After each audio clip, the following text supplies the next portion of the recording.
The rhythmic clack-clack-clack of the train tracks was supposed to be soothing. They were taking a scenic evening rail ride back from a weekend getaway, watching the countryside blur into twilight outside their private compartment window. She was resting her head on his shoulder, halfway to a nap, while he lazily flipped through a music magazine. It was a perfectly mundane, cozy transit. Then the train entered a long, pitch-black tunnel. Inside the darkness, the train's wheels didn't just screech, they began to chime.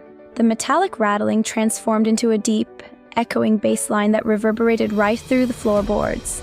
"Oh, here we go," he laughed in the dark. "Hold on to your seat." Zap. The darkness exploded into blinding, iridescent neon. When their eyes adjusted, they weren't in a vintage train car anymore. The cabin walls had morphed into polished pearl, and the glass window was now a massive, open-air balcony. The train was flying. They rushed to the edge, looking down in absolute awe. The tracks beneath them were made of pure solid stardust, arching like a celestial roller coaster over a vibrant valley of glowing violet mountains. The engine ahead of them wasn't burning coal, it was emitting a massive cloud of glittering, rose-gold smoke that smelled faintly of cotton candy. "Well," she said, her hair blowing wild in the cosmic wind as she looked at the nebula swirling right outside their door. "This definitely beats standard coach class." "I don't think we're making our connecting stop," he joked, grinning from ear to ear as he held on to the pearl railing. "But the view is a solid 10 out of 10. Suddenly, a streak of emerald light zipped past the window. A school of flying jellyfish, their bodies made of translucent cut jade and filled with glowing stardust, were racing the train. They bobbed up and down in the air, pulsing in perfect synchronization with the rhythmic thump-thump of the locomotive. "Don't touch them," she reminded him loudly over the wind, keeping her arms rigidly crossed. "We are staying here for the whole ride this time." "My hands are firmly in my pockets," he promised, executing a flawless, awkward shoulder shrug to prove it. The train suddenly took a sharp, thrilling dive down a hill of stardust, making them both laugh and lean into each other as if they were on an amusement park ride. It was fun, beautiful, and utterly exhilarating. But, as always, the rules of this magical universe were built to be broken. A tiny, round creature, looking exactly like a hamster made of a single flawless pink tourmaline, scampered out from under their velvet seat.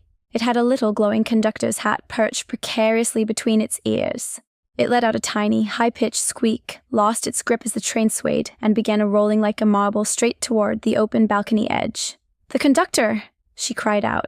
Forgetting the rule entirely, he reacted on instinct. He lunged forward, dropping to one knee and cupped his hands to catch the rolling pink gemstone right before it tumbled into the cosmic abyss. The tourmaline hamster landed perfectly in his palms, letting out a joyful ding. Like a microwave timer. Zap. The harsh, fluorescent lights of the ordinary train tunnel snapped back. The loud metallic screech of iron wheels filled the compartment. He was on one knee on the dirty floor of the regular train, his hands cupped around absolutely nothing. She burst into immediate, uncontrollable laughter, covering her face as he slowly stood up and brushed off his jeans. "I saved the conductor," he said defensively, though a huge smirk was breaking across his face. "I couldn't just let the little guy fall out of the sky."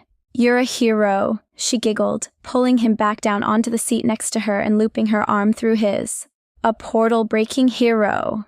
He laughed softly, leaning his head back against the headrest and wrapping his arm around her shoulders. "Hey, at least we're consistent. We can't even take a train ride without rewriting the laws of physics." "I wouldn't have it any other way," she whispered, looking out the window as the train finally exited the dark tunnel, back into the quiet, starry real world.